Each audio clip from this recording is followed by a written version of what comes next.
माझ्या घरातली जी अतिशय जवळचे लोक आहेत यांनी हा वास्तू पाडण्याचा घाट घातलेला आहे आणि माझा त्याला पूर्णपणे विरोध आहे. आणि त्यामुळेच हे जवळचे नातेवाईक मला जीवे मारण्याची धमक्या देणं किंवा घरातनं तू निघून जा, माझ्या बायकोला त्रास देणं असे उद्योग करत आहेत. जीवाचं असं म्हणणं नाही, पण ते म्हणतात की तू इथून निघून जा आणि नंतर तुला हे करीन, मारून टाकेन, जाळून टाकेन, अशा प्रकारचंही भांडण झालेली आहेत त्यांच्यामध्ये. तर एकदा चुकून एक ट्रकने त्या पुढच्या दाराच्या खांबाला धडक दिली होती आणि तो खांब पडला होता. गदिमांना इतकं दुःख झालं की त्या दिवशी रात्री ते जेवले नाही, इतकं त्यांचं या वास्तूवर प्रेम होतं. अतिशय खोटी आणि चुकीची ही पोस्ट आहे. या घराची विजेची पासून प्रॉपर्टी टॅक्सची सगळी बिलं मी भरतो, गेली अनेक वर्ष भरतो आणि त्याचं प्रूफ माझ्याकडे आहे. आणि जर त्यांना ते पंचवटी खरंच पाडायची असेल तर महाराष्ट्र गव्हर्नमेंटने याच्यात लक्ष घालावं. एखादं महाराष्ट्र गव्हर्नमेंट स्मारक म्हणून, बंगला म्हणून त्यांनी जर घेतलं तर हे चांगलं मेंटेन होईल, पुढे तसंच राहील ना, पाडायची गरजही लागणार नाही. सगळं मराठी भाषेला, मराठी साहित्याला अनेक थोर लेखक, कवी, साहित्यिकांनी समृद्ध केलं. त्यापैकीच गदिमा. पुण्यातील मुंबई पुणे हायवेवर हे गदिमांची पंचवटी. सुमारे 24 वर्ष गदिमांचं याच पंचवटी निवासस्थानी निवास राहिलेला आहे, वास्तव्य होतं. गदिमांची गीतं असतील, गदिमांचं साहित्य असेल, याची चर्चा अनेकदा होते. मात्र गदिमांची जी पंचवटी ते ज्या ठिकाणी ते राहत होते त्या पंचवटीच्या ठिकाणी मी आहे आणि पंचवटी एकदा पुन्हा चर्चेचा मुद्दा बनलेला आहे, चर्चेत आलेली आहे. ती का आलेली आहे? कारण त्यांचे नातू सुमित्र माडगुळकर यांचं असं मत आहे की जे माझ्या घरची मंडळी आहे त्यांना ही वास्तू पाडून या ठिकाणी बिल्डरला द्यायची आहे आणि नवीन डेव्हलपमेंट करायची आहे. मात्र मला तसं होऊ द्यायचं नाही आहे. मला गदिमांची वास्तू जपायची आहे. आणि त्याच आशयाची त्यांनी फेसबुक पोस्ट केली आणि त्यांच्या कुटुंबियांवर काही आरोप केलेले आहेत. काय नेमकं ते आहे ते सर्व जाणून घेणार आहे. तुमचं स्वागत लेट्सअपमध्ये. आणि तुम्ही फेसबुक पोस्ट केली आणि त्यामध्ये तुम्ही मत मांडलेलं आहे. काय नेमकं?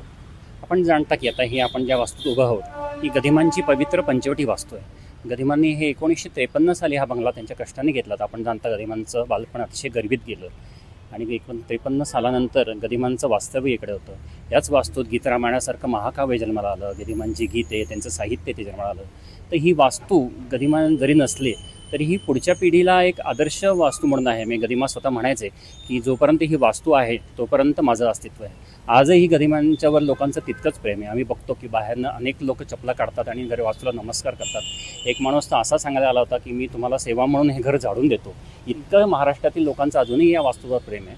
तर माझ्या घरातली जे अतिशय जवळचे लोक आहेत यांनी हा वास्तू पाडण्याचा घाट घातलेला आहे आणि माझा त्याला पूर्णपणे विरोध आहे. आणि त्यामुळेच हे जवळचे नातेवाईक मला जीवे मारण्याची धमक्या देणं किंवा घरातनं तू निघून जा, माझ्या बायकोला त्रास देणं असे उद्योग करत आहेत. आणि आपण जाणता की गदिमांचं नाव खूप मोठं आहे आणि त्यामुळे हे जो विषय हा सार्वजनिक होऊ नये यासाठी आत्तापर्यंत मी गप्प होतो. पण जेव्हा तुमच्या कुटुंबाच्या सुरक्षिततेचा प्रश्न निर्माण होतो तेव्हा तुला नाईलाजाने या विषय लोकांपुढे आणायला लागतो.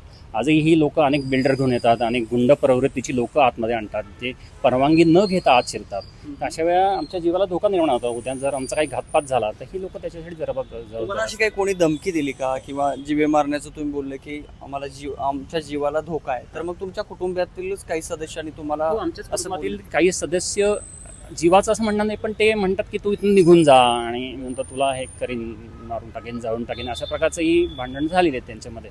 तर शक्यतो कसं आहे की हे सामोपचाराने व्हावं असा प्रयत्न आम्ही केला होता.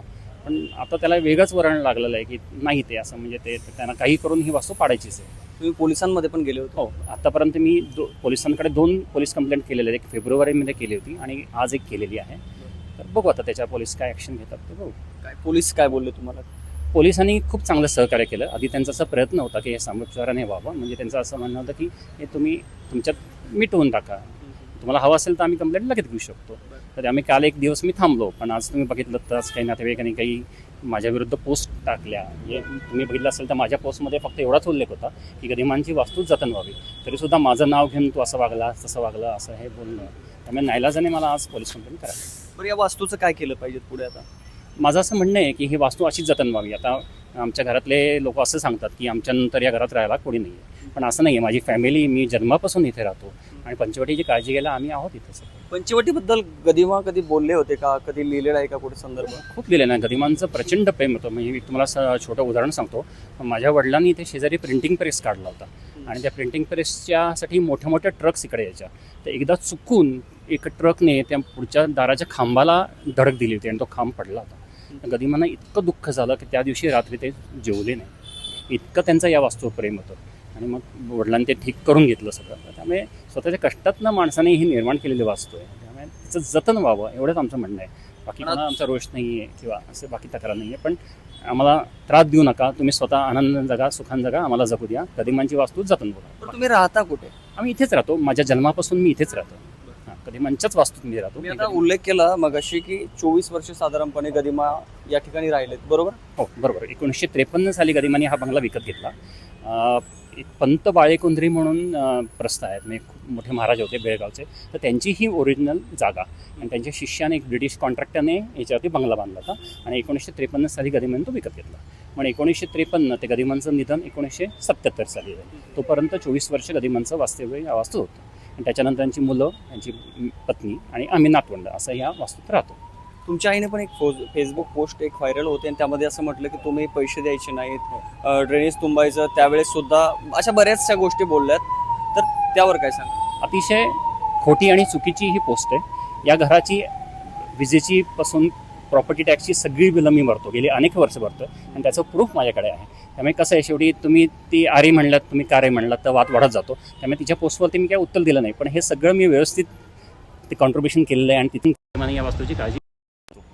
असंही म्हटलं की कधी या तुम्ही शिव्या आईला, बहिणीला, असं एखादं कुठलं कोणाचंही भांडण झालं, एक 4 शब्द निघतात, 4 शब्द असं. तुम्ही माझी बॅकग्राऊंड बघा, मी कधी स्वतः सायबर सिक्युरिटी एक रेस्पेक्ट आहे, कधी म्हणजे स्मारकासाठी मी जगतोय, माझं कुठली वाईट बॅकग्राऊंडही नाही आहे. तर आता घरातलं नॉर्मल भांडणासारखं कुठलंही भांडण होऊ शकतं ना. याचा अर्थ असा नाही की मी गुंड झालो, मी शिवागाळ करतो, असं होत नाही. किती स्क्वेअर फूटची ही वास्तू आहे? म्हणजे खरं म्हणजे प्रेक्षकांना, मला बोलायलाही जड जातं, या स्क्वेअर फूट वास्तू कशी स्क्वेअर फूटमध्ये मोजायची? गदिमांचं अफाट काम आहे आणि गदिमांची वास्तू यातच सर्व आलं आहे. म्हणजे खूप मोठं घर आहे पंचवटी. आता पुढं काय केलं पाहिजे? हे वाद कसे मिटवायचे किंवा कसं पुढं जायचं? माझी खरं म्हणजे कुठलीही वाद फोडण्याची इच्छा नाही आहे. त्या ज्या नातेवाईकांनी आम्हाला त्रास देत आहेत तर ते समजुतीने जर आमच्याशी बोलायला आले तर आम्ही डेफिनेटली त्यांच्याशी बोलू आणि यातनं काही चांगले निघत असेल तर नक्की आम्हाला आवडेल ते. आणि जर त्यांना ते पंचवटी खरंच पाडायची असेल तर महाराष्ट्र गव्हर्नमेंटने याच्यात लक्ष घालावं. एखादं महाराष्ट्र गव्हर्नमेंट स्मारक म्हणून, बंगला म्हणून त्यांनी जर घेतलं तर हे चांगलं मेंटेन होईल, पुढे तसंच राहील ना, पाडायची गरजही लागणार नाही सगळं. आणि ह्यांची जी इच्छा आहे की त्यांना जे पैसे काही मिळावे ते मिळून जातील त्यांच्या वारसांना, तसंही काही. तुमच्या आईने असं म्हटलं की तुम्ही स्वतः बिल्डर बघायचे, मग असं हो. काय झालं की सुरुवातीला आता मी तुम्ही बिल्डर बघत होते, आता तुम्ही म्हणता वास्तू जतन करायची? नेमकं काय? सुरुवातीला मी इन्व्हॉल्व होतो. माझे वडील 2019 साली गेले, तर त्यावेळेला त्यांनीच मला सांगितलं की तू बघ त्यावेळेला. तर त्यावेळेला माझ्या आईने आम्हाला खूप त्रास देऊन तुम्ही घरातनं निघून जा असं सांगितलेलं होतं. आईने त्रास दिला? हो, आईने त्रास दिला होता आणि 2 वर्ष आम्ही पुणे इथे घराच्या बाहेर होतो, पंचवटीत राहत नव्हतो, कोथरूडमध्ये राहत होतो.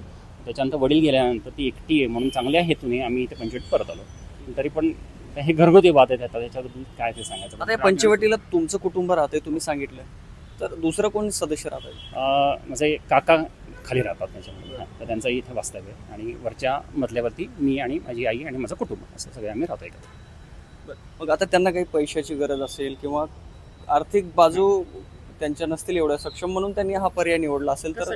कसं आहे, पैशाची गरज सगळ्यांनाच असते. आता हे तुम्हाला माहिती आहे, ही एवढी मोठी वास्तू ही जर विकली गेली तर माझाही फायदा होईल, मलाही काय ते पैसे मिळणार ना.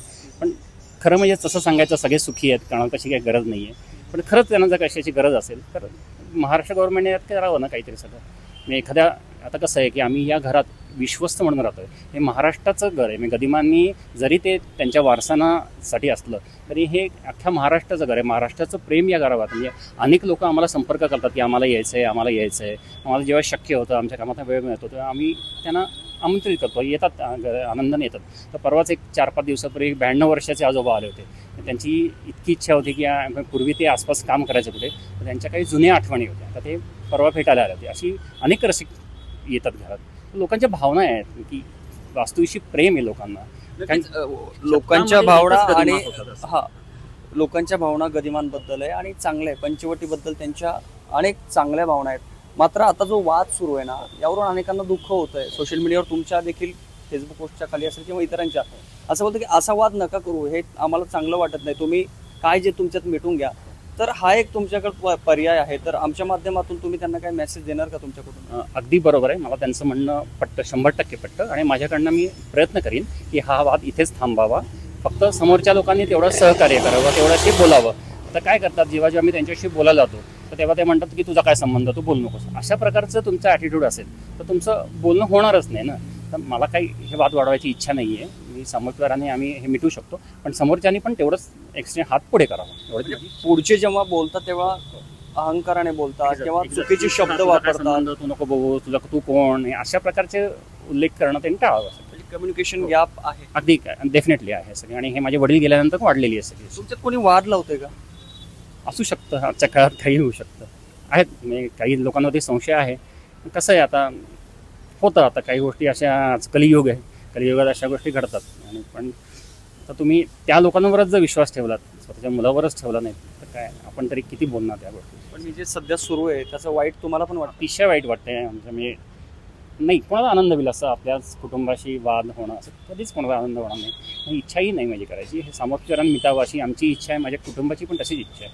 बघूया, असं गदिमांची जी इच्छा असेल तेच होईल सगळी, असं विश्वास. नक्कीच. तर गदिमांचं साहित्य, गदिमांचे गीत आपण अनेकदा गुणगुणतो, अनेकदा आपण वाचतो, त्याची चर्चा होते. मात्र 24 वर्ष वास्तव गदिमाने ज्या वास्तूमध्ये केलं त्या वास्तूवरून भांडणं त्यांच्या कुटुंबियांमध्ये होतात. हे काहीच गदिमांच्या चाहत्यांना पटत नाही, रुचत नाही. त्यामुळे हा वाद प्रेमाने त्यांनी एकत्र कुटुंबाने बसून हा सोडवावा अशीच अनेक त्यांच्या चाहत्यांची मागणी आहे. त्यांचे नातू सुमित्रा यांनी देखील ही भूमिका घेतलेली आहे की योग्य प्रकारे जर चर्चा झाली तर मी बोलण्यासाठी तयार आहे. आता त्यांची आई असेल, इतर कुटुंबीय असतील, हे यावर काय मत व्यक्त करतील ते जाणून घेण्याचा माझा तर प्रयत्न असेल. मात्र त्यांनी बोललं पाहिजेत. या व्हिडिओमध्ये आपण थांबतोय. विष्णू साना, प्लेट्सअप मराठी, पुणे. सोशल मीडियाच्या भाऊ गर्दीत विश्वासार्हतेने चकाकणारे नाव म्हणजे लेट्सअप मराठी.